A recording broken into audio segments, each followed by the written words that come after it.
Okay guys, magandang hapon na dito naman tayo sa guys, pupunta naman tayo ng Divisoria. Mamimili tayo ng bigas dito na dumana bago pala to ginagawa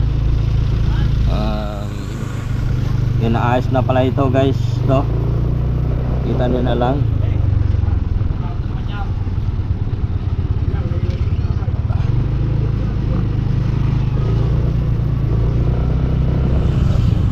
Nilalagyan to na bakod para sa yung ng alon siguro na sa pag umaalon yung haharang yung haharangan yung alon.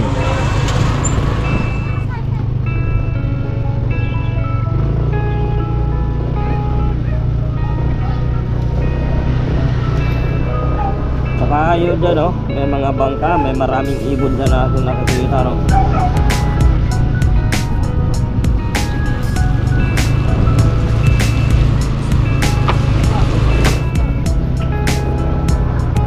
inano pa ng bako sa gilid, hinuhukay.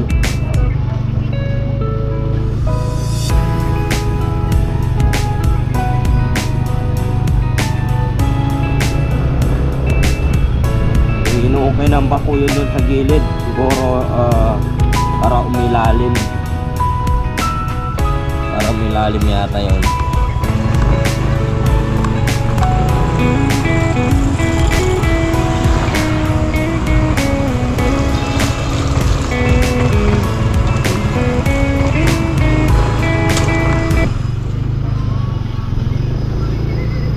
Ito yung paggawa ng mga tuktok dito. Pag napapagawa ng badger is dito yung mga tuktok aayusan. Diyan po nagre-repair.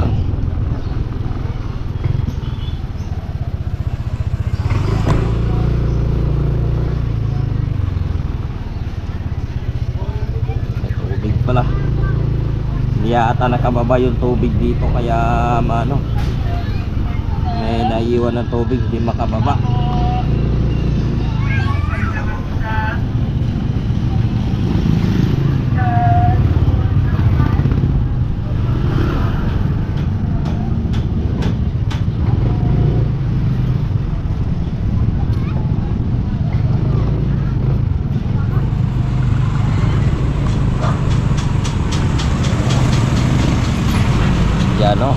Kanya-kanya dikit na ng guys, dumidikit na sila ng mga dito partolin.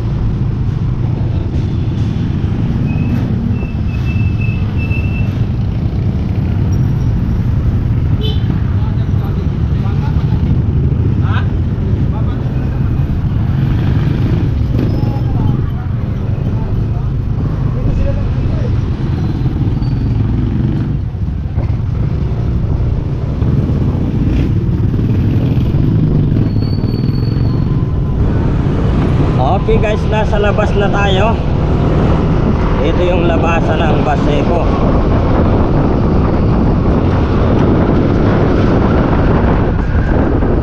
Biyahe natin guys papunta ng Divisoria. Bibili tayo ng bigas sa Divisoria. Yun ang ating biyahe ngayon.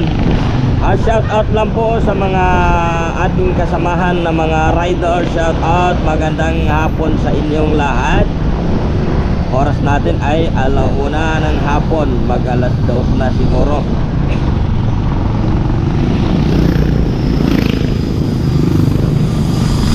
Ito lang guys, GNT delivery at mga deliver po ng mga GNT. Samahan niyo ako guys, papunta tayo ng Divisoria. Ayan. Okay na, medyo nakapreno yung siguro meron dito sa unahan. Ano ba meron sa unahan?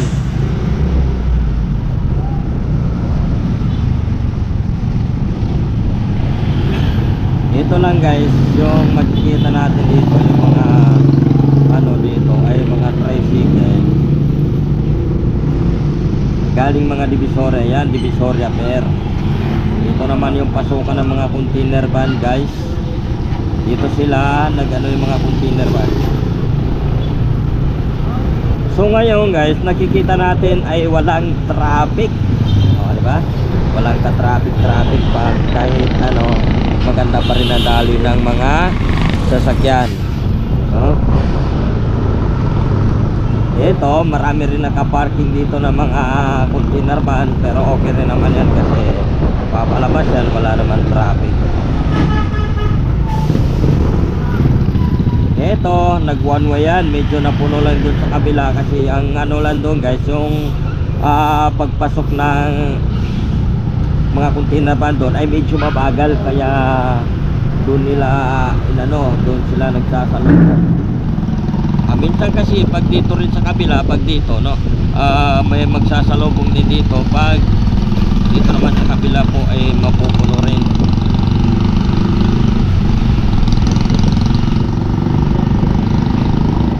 Ngayon ay wala pa naman traffic sa kabilaan. Ito po guys, nakailang araw na to, nakailang linggo na to, nandito pa rin to. Nasisira na yan truck, nakabangga siguro yun guys, kasi nabung yun, nagkabanggaan yun.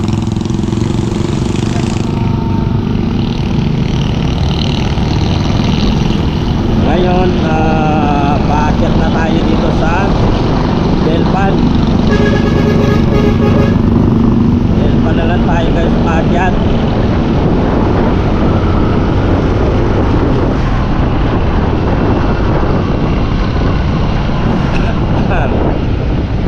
Yan po ang mga area po ng Divisoria, yung may mga building na lang dito. Marami na nagsataasan ng building dito banda. Dito sa ating harapan ay bago lang ito guys, bago lang pinapatayo ito. Dito bago lang ito. Hindi pa naabutan ng ilang yung pag-open nun. Sobra isang taon pala yata ito. Yan. Ito yung pag dumaan ka na road 10, dyan po pupunta ng Caloocan, dyan din. Maraming tagos yun, kasi di tayo dumaan doon kasi ang pupunta natin ay Divisoria. Divisoria ang ating pupuntahan, kaya dito tayo dumadaan.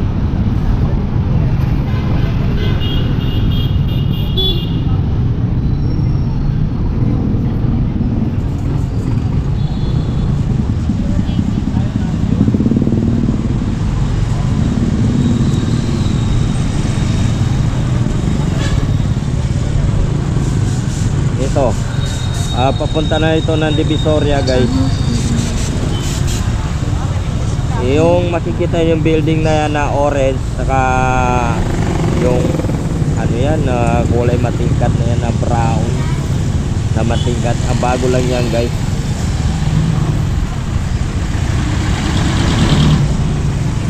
Bago lang building na yan, bagong gawa. Ang laki ng alaga ni Ubos, no?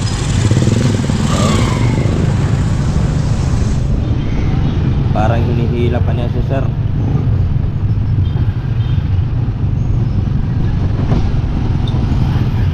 Sarap na buhay niya ate, may tagatulak, nakasakay sa kariton.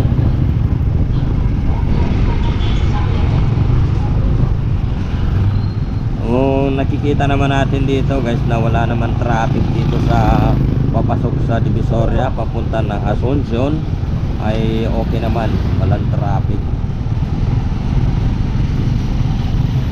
okay lang guys. Ganyan dati kasi nakabangga sa akin yung yung ganyan na e-bike dati, nabundol ako niyan. Madali niya doon, tagilid siya eh.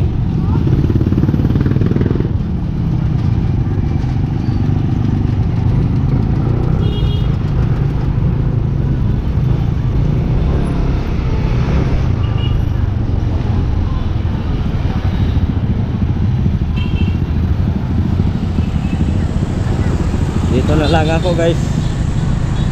Kasi dito tayo kumukuha ng bigas. Ang kuha na ng bigas dito.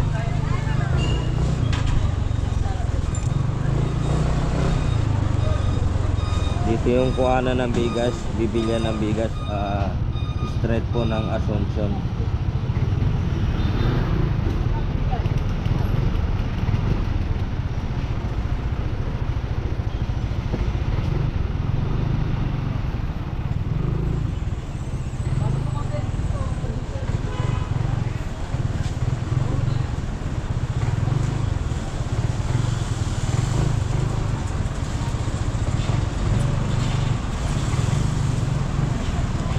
Lawa siguro.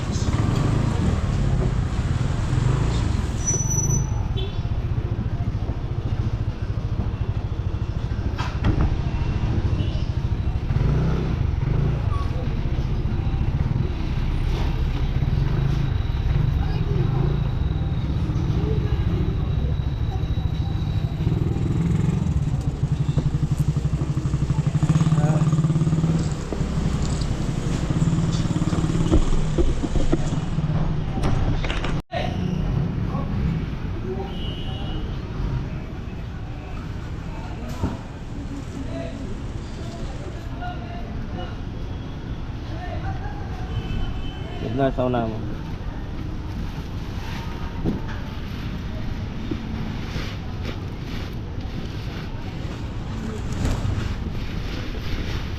Sige, hawa.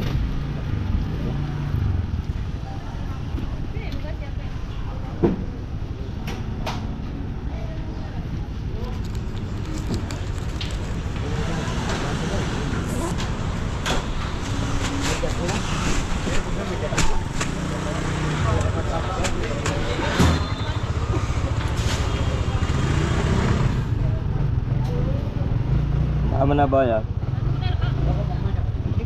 Boss.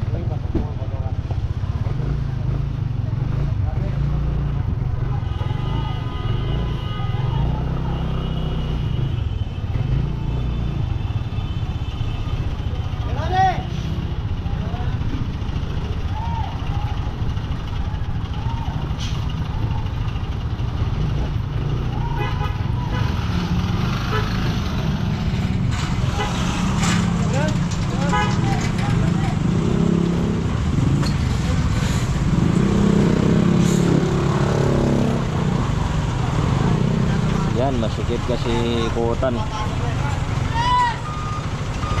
Medyo nahirapan din guys sa pagliko.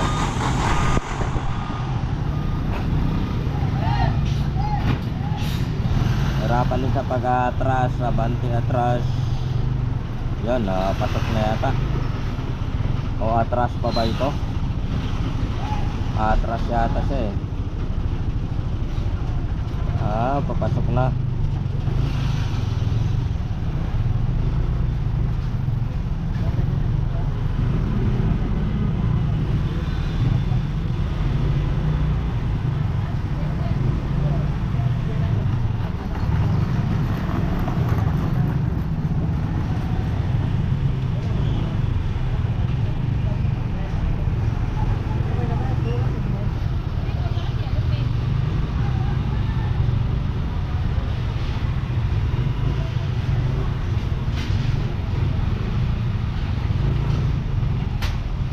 Papasok pa siya doon, no?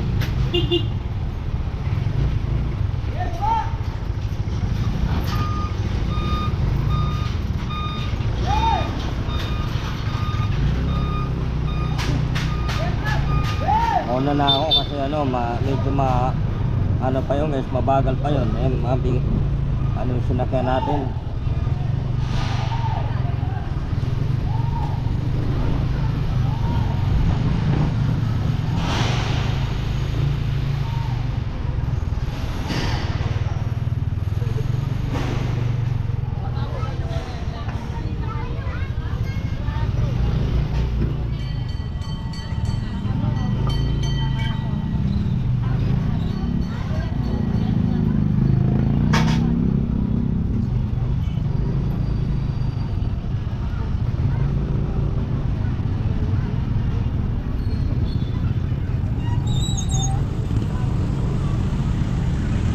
Ito na guys, ang galing ng Baseco, galing ng Divisoria papunta ng Baseco.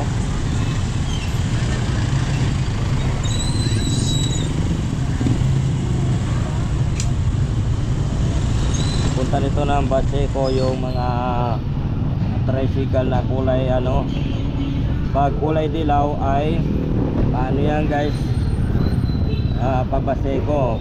Ito naman mga kulay blue, dito yan sa Parola yan. Parola ang mga biyahe niya guys.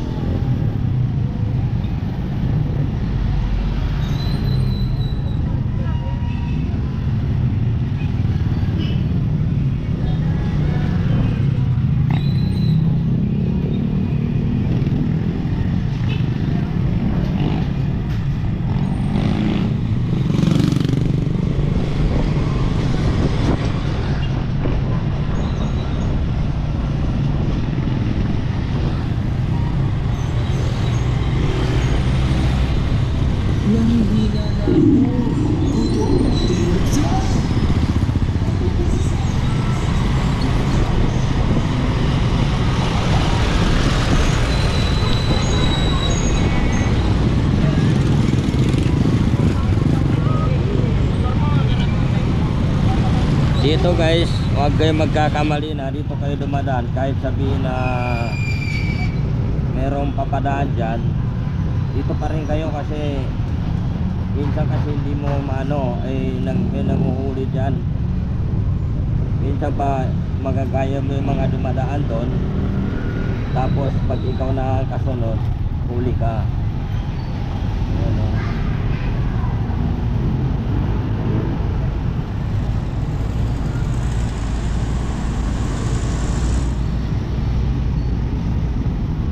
Kaya wag kayong basta-basta magano doon guys.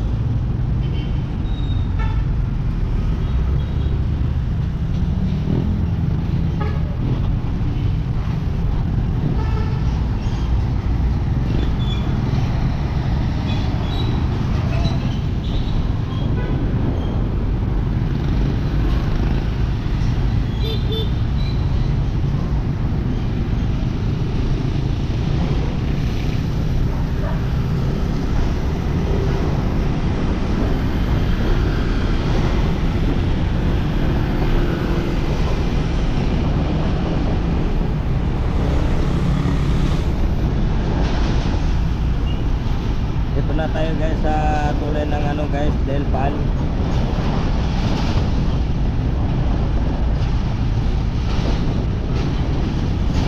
Ito yung tulay na ito na palo ng Delpan. Ito ang tulay. Kaya umakyat tayo dito kasi papunta tayo ng Baseco ngayon.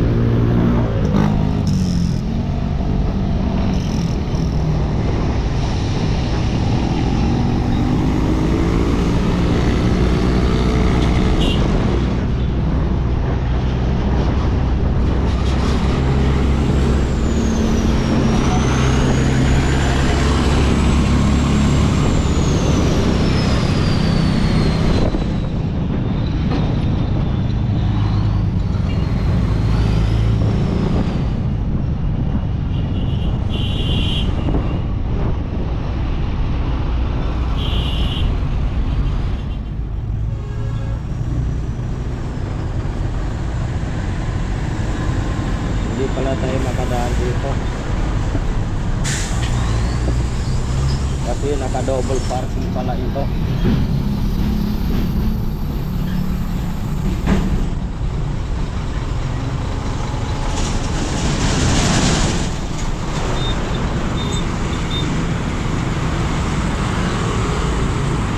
Naka double parking kaya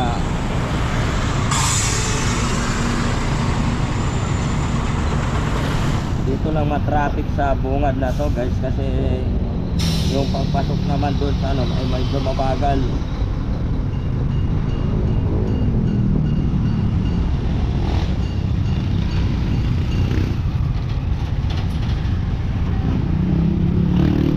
Tingnan nila matraffic na dito.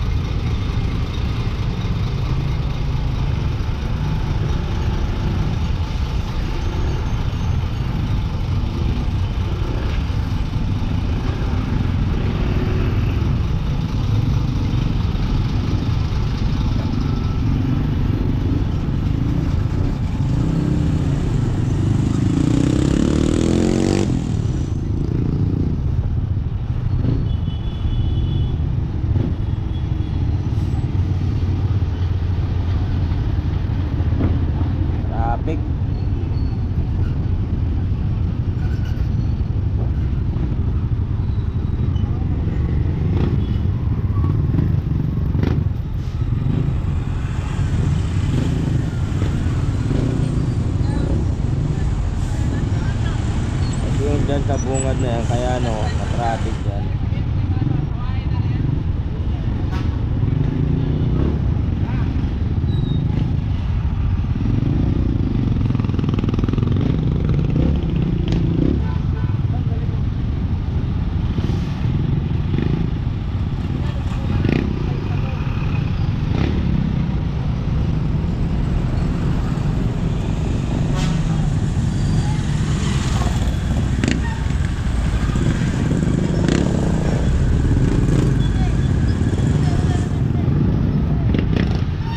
Yan, dito na yung matraffic.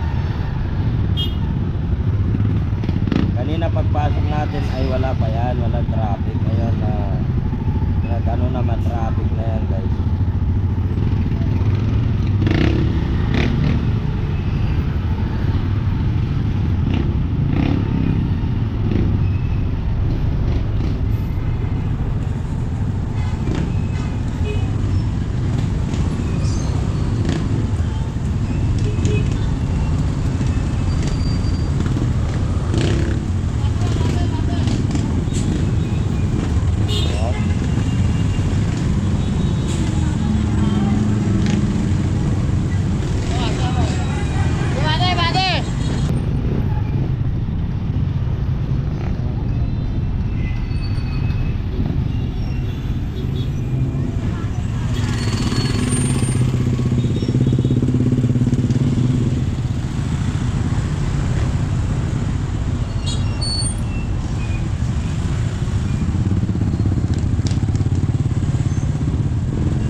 Kita niya may nasa tapat, lalo na lumiliko.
Dito na tayo guys, papasok na lang tayo ng Baseco.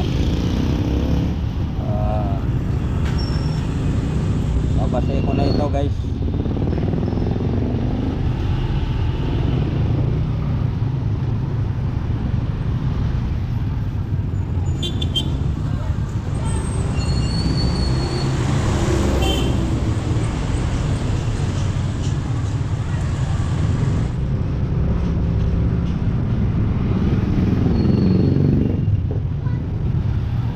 Ganito lang karami kasi mga ano dito, tricycle dito sa Baseco, ganyang karamihan.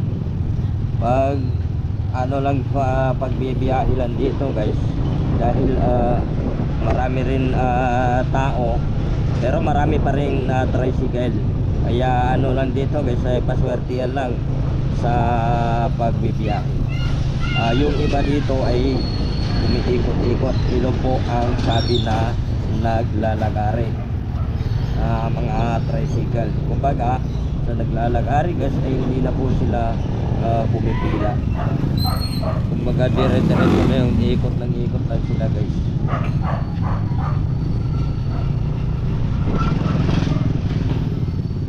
Tuloy-tuloy na yan pag-ikot.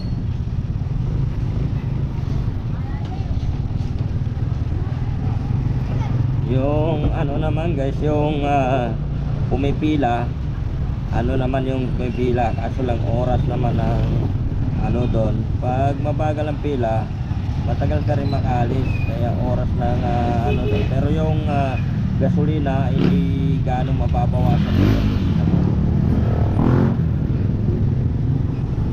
Kasi pag bago umalis ay sureball na yun na may kikitain bago umalis.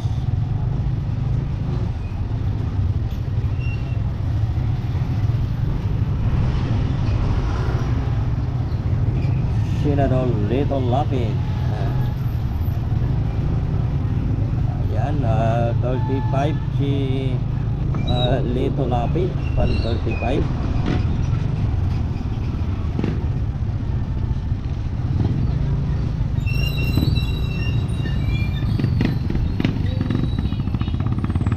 Pasok na tayo guys sa area po ng Baseco.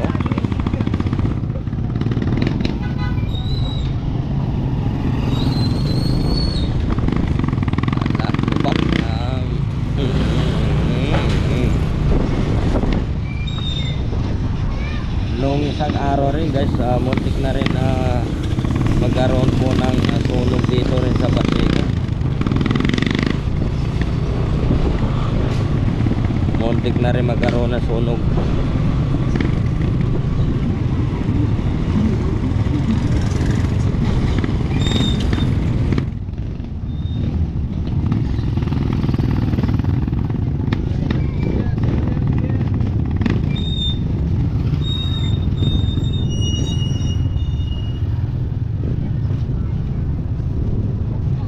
Nung isang araw rin doon sa loob sa palengke, nasunog. Tapos yung makailan lang dyan, kaso lang nakikita niyo naman na nag-upload ako noon, pero hindi naman lumalaki yung apoy kasi naagapan kaagad. Pero may mga ilan na bumbero na pumapasok, ano yata yun, o 5 na yata yun na bumbero na malaki galing na sa labas, pumapasok dyan. Tumawag na sila kaagad ng bumbero para maagapan yung sumunod na yun. Kaya delikado ngayon ng ano kasi mainit na ang panahon ngayon, madali kumakagat yung apoy. Delikado lang yung mga ano sa sunog. Sunog pag nakabuelo kasi yan, mahirap ano yung pigilin yung apoy na yan pag nakabuelo na yan.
naman guys ay hindi pa nila tapos yung pag ano dito. Ano po na Maynilad. Hindi pa yan tapos.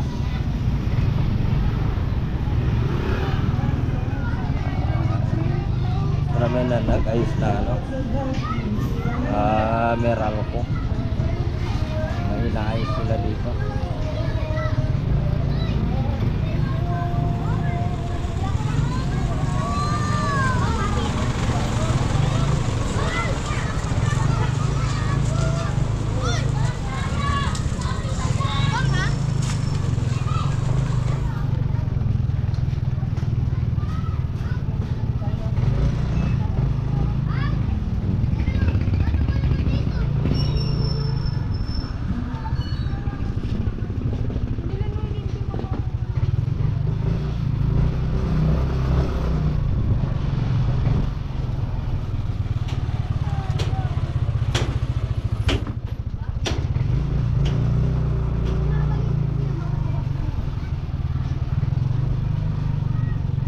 Pasok na ako dito guys sa amin.